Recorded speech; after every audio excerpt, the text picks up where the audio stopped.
शतरूपे शारदा उसी का अनुवाद किया हुआ है और वहाँ से संकलित किया गया है। माँ की मधुर स्मृतियाँ नामक पुस्तक से है। तो हम लोग पाठ करेंगे स्वामी अशेषानंद।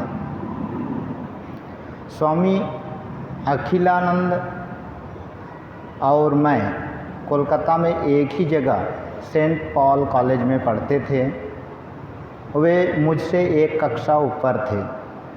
वे ही मुझे पहली बार संघ के अध्यक्ष राजा महाराज स्वामी ब्रह्मानंद के पास ले गए। राजा महाराज बलराम बसु के भवन में थे। प्रायः हर सप्ताह हम लोग बलराम मंदिर जाकर उनके दर्शन करते और प्रणाम कराते। एक दिन शाम को बलराम मंदिर जाकर पता चला कि महाराज कहीं बाहर गए हैं। वहाँ कई भक्त मिले। उन लोगों ने पूछा कि क्या मैं उद्बोधन जाकर माँ के दर्शन करना पसंद करूँगा। मैंने अखिलानंद जी से उनकी इच्छा जाननी चाहिए। वे बोले, मुझे यहाँ एक साधु से कुछ काम है, मैं नहीं जा सकूँगा, तुम चले जाओ। मैंने माँ को देखा है पर तुमने तो नहीं देखा। तुम्हारे लिए यह एक परम सौभाग्य की बात होगी। बलराम मंदिर से उद्बोधन यदि हम लोग पैदल जाए तो 10 मिनट लगती है। तो बलराम मंदिर से उद्बोधन पैदल जाने में मुश्किल से 10 मिनट लगते हैं। उद्बोधन पहुंचकर मैं दफ्तर में बैठ गया। कृष्णलाल महाराज स्वामी धीरानंद मुझे वहाँ देखकर बोले, नौजवान, मैंने तुम्हें बलराम मंदिर में कई बार देखा है। तुम्हारे धर्म जीवन का भार कौन लेगा? क्या इस विषय में तुमने कुछ सोचा है? मैं उन दिनों कांट, हेगेल, प्लेटो आदि के ग्रंथ खूब पढ़ता था। इनमें प्लेटो ही मेरे सर्वाधिक प्रिय थे। पाश्चात्य दार्शनिकों में मुझे वे ही अग्रण्य प्रतीत होते थे।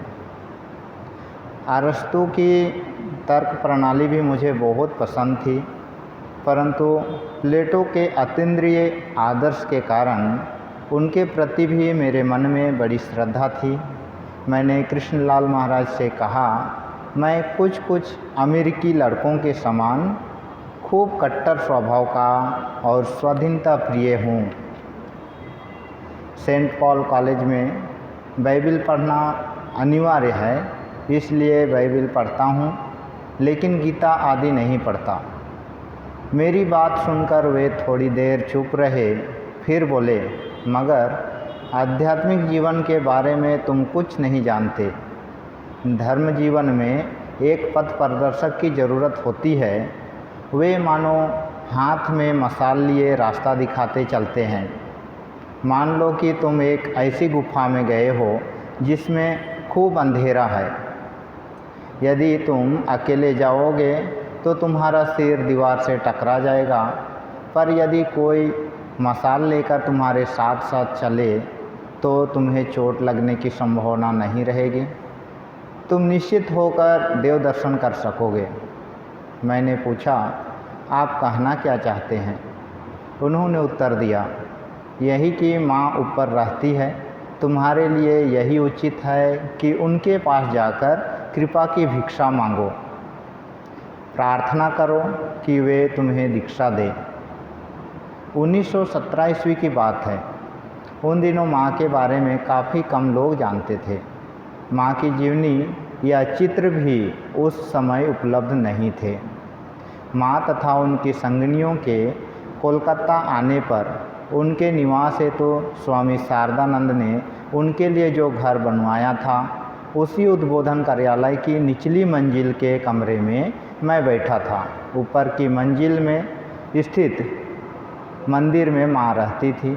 स्त्री भक्तों को हर रोज़ माँ के दर्शन करने को मिलते थे, पर पुरुष भक्त केवल मंगल और शनिवार को ही माँ के दर्शन कर पाते थे।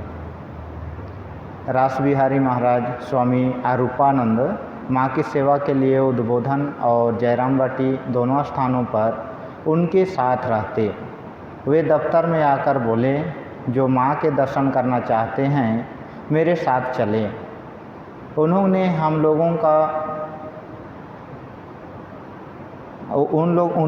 लोगों से कहा था कि हम लोग माँ से कोई बातें ना करें, केवल उनके श्री चरण का स्पर्श कर तथा प्रणाम करके दूसरी सीढ़ी से नीचे उतर जाएं। मैंने रासबिहारी महाराज के पीछे पीछे माँ के समक्ष पहुँच कर देखा। माँ घूंघट काढ़े बैठी है। मैंने माँ को प्रणाम किया। प्रणाम करके सीढ़ी से नीचे उतर आने पर कृष्णलाल महाराज ने मुझसे पूछा, तुमने माँ से कृपा करने दीक्षा देने को कहा? मैंने कहा, नहीं महाराज, हमें कुछ बोलने से मना किया गया था। तब उन्होंने रासबिहारी महाराज से कहा, रासबिहारी महाराज, तुम इस लड़के को माँ के पास ले जाओ। माँ से कहो कि इसका महाराज के पास ने स्वामी ब्रह्मानंद महाराज के पास आना जाना है और वे अनुग्रह पूर्वक इस पर कृपा करें। रासबिहारी महाराज थोड़े कट्टर थे। इस बात को कृष्णलाल महाराज जानते थे, इसलिए उन्होंने साथ ही यह भी कह दिया कि यह ब्राह्मण संभ्रांत वंश का कॉलेज का छात्र है, आदि आदि।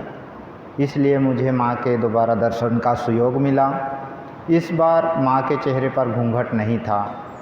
वे बोली, क्यों बेटा, तुम तो रखाल के पास जाते हो आते हो, वही तुम्हें दीक्षा दे सकता है, वह देने का अधिकारी भी है, तो फिर तुम मुझसे क्यों चाहते हो? मैंने कहा, माँ, आप यदि मुझ पर कृपा करें तो मैं इसे अपना परम सौभाग्य समझूंगा। मुझे वह इस कृपा प्रतीत होगी। माँ थोड़ी देर चुप रही, फिर बोली, ठीक है, ऐसा ही होगा। तुम 2 दिन बाद आओ, गंगा स्नान करके आना। सुबह कुछ खाना मत, नीचे कार्यालय के कमरे में आकर प्रतीक्षा करना। ठाकुर की पूजा करने के बाद मैं किसी को भेजकर तुम्हें बुलवा लूँगी। उसके बाद तुम्हारी दीक्षा होगी। मैंने नीचे आकर कृष्णलाल महाराज को सब कुछ बताया। वे बड़े खुश हुए। लगा कि उन्हें मुझसे भी अधिक आनंद हुआ, खुशी हुआ। उस दिन मैं यह सोचकर नहीं गया था कि दीक्षा के लिए प्रार्थना करूंगा, परंतु सहसा ही सारा संयोग जुट गया था। उस समय मेरी आयु 17 वर्ष की थी और तब मैं यह भी नहीं जानता था कि दीक्षा का तात्पर्य क्या है। मुझे केवल इतना ही लगा कि माँ मेरी अत्यंत अपनी है, अपरिचित होकर भी वे मेरे परम आत्मीय है। सच कहता हूँ, तब तक मुझे यह नहीं लगा था कि माँ साक्षात जगदम्बा है। बाद में पूज्य शरद महाराज ने मेरी आंखें खोल दी थी। माँ अपनी सारी आध्यात्मिक विभूतियाँ गोपन रखती थी। मैं केवल उनकी असीम दया, अनंत स्नेह और अपार करुणा का ही अनुभव करता था, पर उस समय यह नहीं समझ सका था कि वे मानवीय रूप में अवतीर्ण स्वयं आद्याशक्ति है।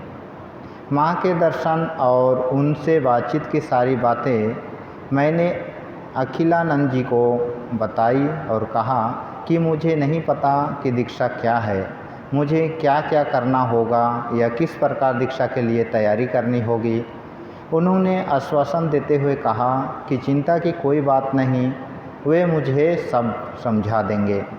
जिस दिन दीक्षा होनी थी उसके पूर्व की शाम को मैं कॉलेज स्ट्रीट के बाज़ार में जाकर कुछ मिठाई तथा फूल खरीद लाया और माँ को देने के लिए एक लाल किनारी की साड़ी भी खरीदा। वह रात थोड़ी चिंता में ही बीती। अखिलानंद जी से मैंने सुना था कि दीक्षा के समय गुरु जो भी मंत्र दे, शिष्य को वही स्वीकार करना पड़ता है। इस विषय में शिष्य को अपनी कोई इच्छा नहीं व्यक्त करनी चाहिए। परंतु मैंने इतने दिनों से दृढ़तापूर्वक अपनी एक इष्ट मूर्ति का ध्यान कर रहा था। यदि माँ उसे बदल दे तो क्या करूँगा? मैं उसे चुपचाप स्वीकार नहीं कर सकूँगा। मुझे मुँह खोलकर बोलना ही होगा कि माँ, मुझे यह पसंद नहीं है। काफ़ी समय माँ, मुझे यह पसंद है। काफ़ी समय से मैं इसकी चिंता करता हूँ और मैं सो नहीं सका और अगले दिन प्रातः वो बोलते हैं इसी चिंता में रात भी बीत जाती है। अगले दिन प्रातः अखिलानंद जी और मैं गंगा स्नान करके उद्बोधन के उसी कार्यालय में प्रतीक्षा करते रहे। यथा समय बुलावा आते ही मैं ऊपर गया। माँ ने स्वयं ही पूजा की और तदुपरांत मुझे मंत्र प्रदान किया और इसके साथ साथ मेरी हृदय तंत्री झंकृत हो तदुपरांत मुझे मंत्र प्रदान किया और इसके साथ ही साथ मेरी हृदय तंत्री झंकृत हो उठी। मैंने मन ही मन जैसा चाहा था, माँ ने ठीक वैसे ही मंत्र मुझे दिया। मैं अवाक होकर सोचने लगा, निसंदेह माँ असाधारण है, वे अंतर्यामिनी है, मेरे मन की सारी बातें जानती है। मेरा हृदय तृप्ति से भर गया। दीक्षा के बाद माँ ने मुझसे पूछा, तुम दोपहर में यही प्रसाद लोगे ना? मैं बोला, माँ, मैंने पूरे दिन की छुट्टी नहीं ली है, केवल एक समय की छुट्टी ली है। तब माँ ने मुझे कुछ प्रसाद दिया। इसके बाद मैं सीढ़ी से नीचे उतर आया। दीक्षा के बाद मेरी रास बिहारी महाराज से भेंट हुई। वे बोले, माँ से तुम्हें दीक्षा मिली है, पर तुम्हारे पास जपमाला तो नहीं है। मैंने कहा, क्या आप माला की व्यवस्था कर सकेंगे? वे राजी हो गए। मैंने उन्हें माला के लिए कुछ पैसे दिए। उन्होंने मुझसे 2 दिन बाद आने को कहा। इस बीच वे माला मंगवा कर माँ के हाथों शोधन कराकर रखेंगे। 2 दिन बाद जाने पर उन्होंने बताया कि उन्होंने मेरे लिए माला के प्रत्येक दाने की शुद्धता की जांच की है और अवाक रह गया। बोला, माला के दाने शुद्ध है या नहीं, इसकी परख कैसे की जाती है? कोई मनुष्य सच्चा है कि नहीं, यह तो हम लोग परख सकते हैं, मगर माला के दानों की भी क्या उसी प्रकार जांच की जा सकती है? उन्होंने मुझे पद्धति समझा दी। एक बर्तन में पानी लेकर उसमें एक दाना डाल दिया जाता है। यदि दाना डूब जाए तो समझना कि दाना शुद्ध है और तैरने लगे तो समझना कि शुद्ध नहीं है। तब मैं माला लेकर ऊपर माँ के पास गया। माँ ने माला लेकर उस पर जप करके दिखा दिया, माले से कैसे जप करना होगा। उस दिन उन्होंने मुझे यह भी सिखा दिया कि इष्ट मूर्ति का ध्यान और चिंतन कैसे करना होगा। इस शुभ दिन मुझे माँ से जो संपदा मिली थी उसे धारण करने की शक्ति मुझे बहुत दिनों बाद स्वामी शारदानंद जी से मिली थी। कुछ दिन तक मैंने शारदानंद जी के निजी सेवक के रूप में काम किया था। मेरा विश्वास है कि यह माँ की कृपा से ही संभव हुआ था। उन दिनों शारदानंद जी मुझसे जो पत्र लिखवाते उसमें शिष्यों को आध्यात्मिक जीवन के विषय में विशेष रूप से उपदेश देते। यदि कोई शिष्य मंत्र भूल गया होता तो उसकी चिट्ठी वे स्वयं लिखते, बाकी सभी चिट्ठियाँ वे मुझसे ही लिखवाते। एक दिन महाराज के ध्यान के बाद मैं उन्हें प्रणाम करके बोला, महाराज, माँ ने बड़े सरल भाव से मुझे आध्यात्मिक उपदेश दिए हैं। उन्होंने मुझसे सुबह शाम निर्दिष्ट संख्या में मंत्र जपने या विशेष दिन भी कुछ करने को नहीं कहा। उन्होंने मुझे कोई निर्दिष्ट साधना भी नहीं बताई है।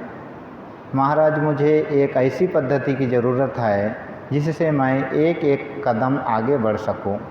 आप कृपा करके कुछ और बता दीजिए। शारदानंद जी ने कहा, तुम्हारे जैसे कोई दूसरा बुद्ध मैंने नहीं देखा। माँ स्वयं जगदम्बा है। तुम जिस साधना प्रणाली की बात कह रहे हो वह तो साधारण गुरु लोग देते हैं, पर माँ की बात बिल्कुल अलग है। माँ ने तुम्हें जो कुछ दिया है उसी को तुम अपने आध्यात्मिक जीवन के बारे में अंतिम बात समझना। तुम अपना मंत्र पकड़ कर रखो उसी मंत्र का जप करो, अपनी इष्ट मूर्ति का ध्यान करो। बस जब तुम्हारे मन में ईश्वर दर्शन की आकांक्षा जागेगी तब तुम्हारा मन ही उसे समझा देगा, तब तुम्हारा मन उस दिव्य भाव में स्थिर हो जाएगा और तुम्हारी सारी मनोकामनाएं पूर्ण हो जाएगी। क्या तुम कहना चाहते हो कि माँ ने तुम्हें जो दिया है मुझे उसके ऊपर कुछ और भी देना होगा? मैं स्वयं भी तो उन्हीं की कृपा से यहाँ हूँ। स्वामी शारदानंद जी की बातों से मेरे नेत्र खुल गए और समझ गया कि माँ कोई साधारण साधिका नहीं है, वे स्वयं साक्षात भगवती जगदम्बा की मूर्ति विग्रह और ब्रह्म का लीलामय स्वरूप है।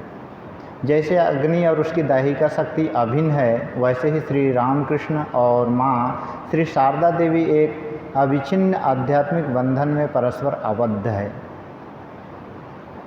उस आध्यात्मिक बंधन के स्वरूप को ना तो हम लोग बुद्धि के द्वारा समझ सकते हैं और ना ही किसी दार्शनिक ज्ञान की सहायता से उसकी उपलब्धि कर सकते हैं। यदि कोई पूछे कि माँ का जीवन क्या सिखाता है, तो उत्तर में पहले मैं यही कहूँगा कि पश्चिम का मैडोना आदर्श, पूर्ण पवित्रता की विग्रह, चीर कुमारी का आदर्श, इसके अतिरिक्त भी उन्होंने गृहस्थी के परिवेश में चुपचाप अपना पवित्र जीवन बिताकर सबके समक्ष गृह जीवन का आदर्श प्रस्तुत किया है।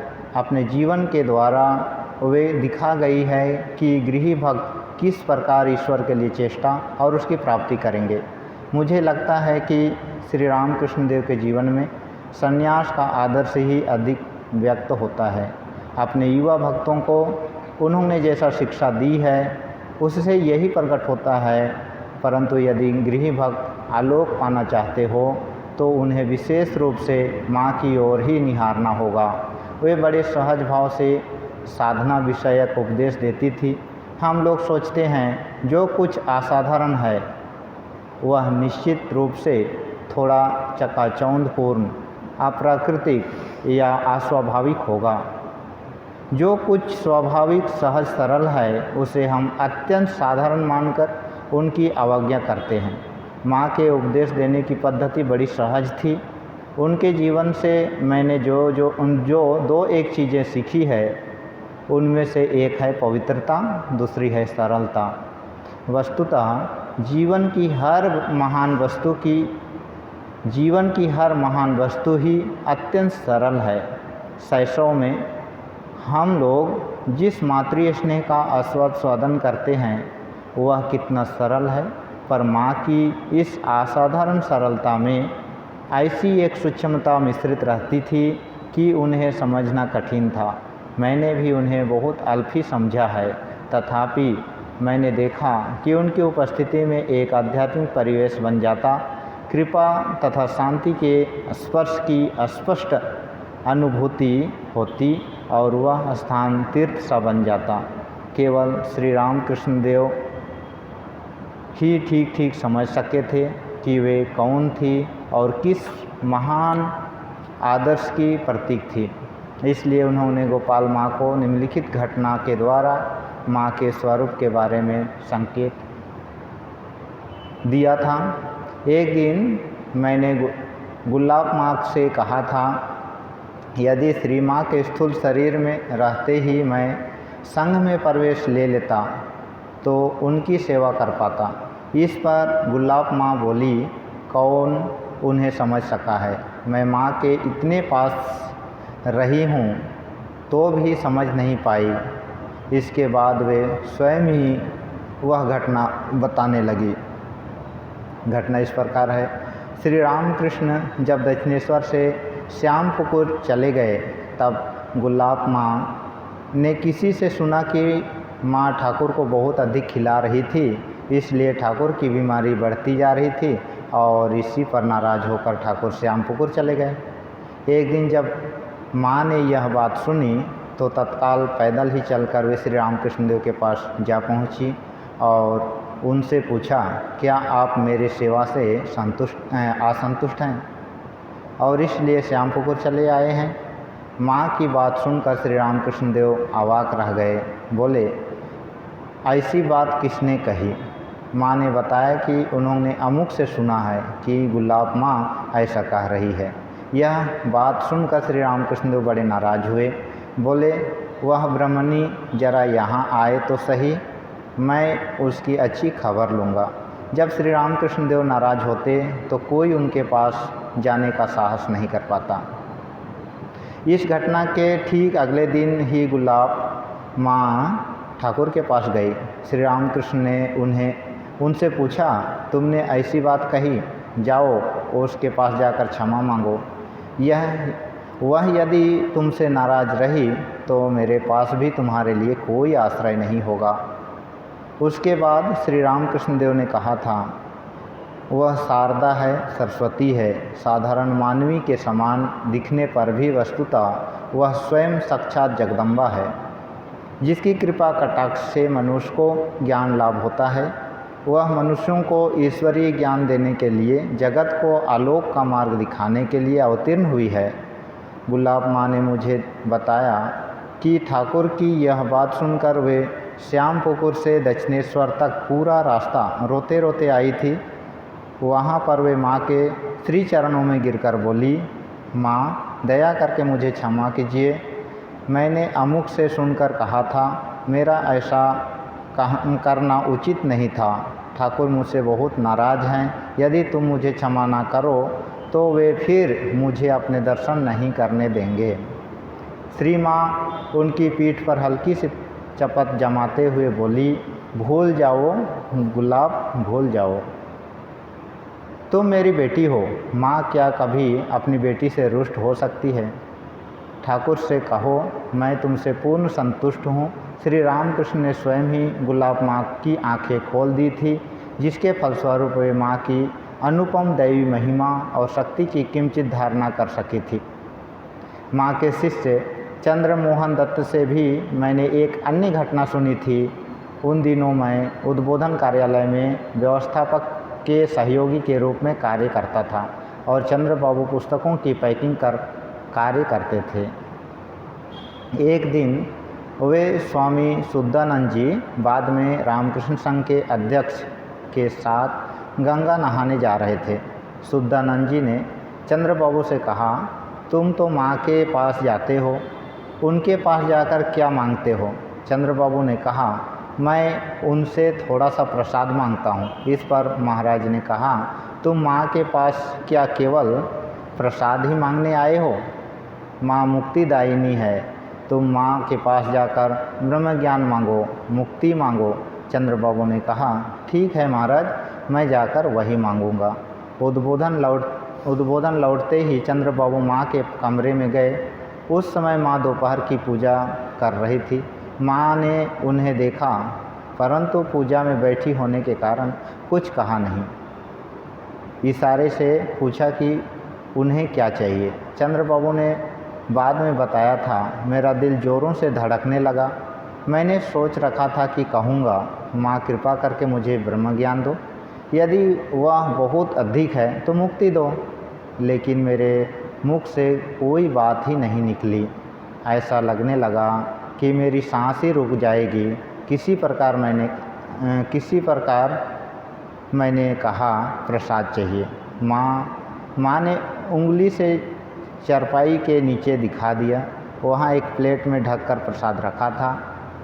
उसमें से कुछ रसगुल्ले, संदेश और चमचम लेकर मैं नीचे उतर आया। जाकर मैंने स्वामी शुद्धानंद जी से कहा, महाराज, मैंने निश्चय किया था कि ब्रह्म ज्ञान मांगूंगा, लेकिन कुछ घटना हो गई। क्या घटित हुआ मुझे भी ठीक से नहीं मालूम। इससे समझा जा सकता है कि ऐसी प्रार्थना किसी को सिखाई नहीं जाती। जैसे शिशु माँ से मांगता है माया के बंधन से मुक्ति पाने के लिए, वैसे ही स्वाभाविक व्याकुलता आनी चाहिए। तो भी माँ के प्रति चंद्रमोहन की जैसी भक्ति थी और माँ का भी उनके प्रति जैसा स्नेह था। इससे मेरा विश्वास है कि अंतिम क्षण में उन्होंने निश्चय ही इस सापेक्ष जगत से मुक्त होकर श्री माँ की स्नेहमयी गोद में चीर विश्राम पाया है। चंद्र बाबू के कारण ही मेरा स्वामी शारदानंद जी से लगाव हुआ और मैं स्वयं को अपनी सेवा में लगा सका। मैंने उनसे सुना था, एक बार माँ के पास जाकर उन्होंने आंतरिक प्रार्थना की थी, माँ मैं तुम्हारी सेवा करना चाहता हूँ। सुनकर माँ ने कहा, नहीं बेटा, सरला जो बाद में प्रवजिका भारती प्राणा माता जी के रूप में शारदा मठ की अध्यक्ष हुई थी, तो मेरी सेवा कर रही है, बल्कि तुम मेरे बेटे शरद की सेवा करो। यदि तुम हमेशा उनके अनुगत होकर अविचलित तथा आंतरिक भाव से उनकी सेवा करते रहे तो तुम्हें ब्रह्म ज्ञान होगा। जो कोई भी इस प्रकार शारद महाराज की सेवा करेगा उसे सर्वोच्च गति की प्राप्ति होगी। चंद्र बाबू से ही मुझे माँ का यह कथन सुनने का सौभाग्य हुआ था और इसलिए मैंने शरद महाराज को छोड़कर कभी अन्यत्र कहीं जाने की इच्छा जाने की प्रकट नहीं की। मैंने निश्चय कर लिया था कि जिन दिन ये महापुरुष महाराज मुझे अपनी सेवा का सुयोग देंगे उतने दिन उनके पास ही रहूँगा। एक बार कुंभ मेले के अवसर पर साधु लोग इलाहाबाद जा रहे थे। शारदानंद जी ने मुझसे पूछा, वहाँ बहुत से साधुओं का समागम होगा, तुम भी जाना चाहोगे क्या? मैंने कहा, महाराज मैं आपके पास मज़े में हूँ, मैं और कहीं नहीं जाना चाहता। पहली बार जिस दिन मैं माँ के पास गया था उस दिन अनमस्क भाव से अपने जूते चौखट पर रख जाने के कारण स्वामी शारदानंद जी ने मुझे बहुत डांटा था। इससे मेरे मन में शारदानंद जी के बारे में एक तरह के भय का संचार हुआ था और मैं उनसे दूर दूर ही रहता था। बाद में उनके और मेरे बीच की दूरी मिट गई थी और मुझे उनकी सेवा का सुयोग मिला था। उसे भी मैं माँ की कृपा से ही संभव हुआ मानता हूँ। राम, कृष्ण, बुद्ध, ईसा, श्री रामकृष्ण और माँ जैसी महान विभूतियाँ एक आदर्श जीवन दिखाने के लिए ही इस पृथ्वी पर आती है। लोग मानव मात्र को दिखा देते हैं कि ईश्वर प्राप्ति किसी भी अन्य घटना के समान ही वास्तविक है। उनका पूत जीवन मानव जाति के लिए सर्वोच्च आशीर्वाद स्वरूप है।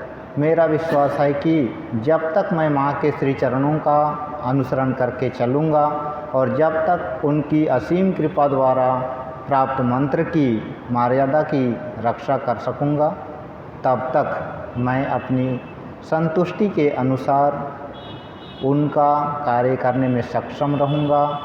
तब तक मैं अपनी संतुष्टि के अनुसार उनका कार्य करने में सक्षम रहूँगा। उनके बारे में कुछ कहना मेरे लिए सचमुच ही कठिन है। मैंने केवल उनके श्री चरणों को स्पर्श किया है, उनके श्रीमुख का दर्शन किया है और उनकी वाणी सुनी है।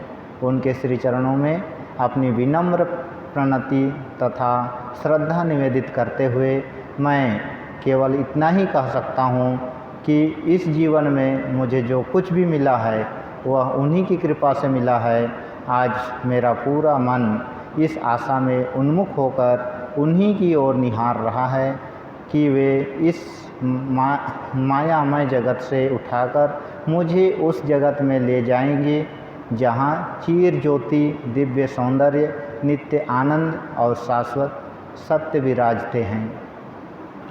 तो हम लोग देखें, आज के लिए हम लोग इतना ही पाठ करेंगे। अगले दिन हम लोग देखेंगे भगिनी निवेदिता। ओम निरंजनम नित्यमनंतरूपम भक्तानुकंपा धृतविग्रहमय ईशावतारम परमेश्वरमिड्यम तम राम कृष्णम शीर्षा नमामि।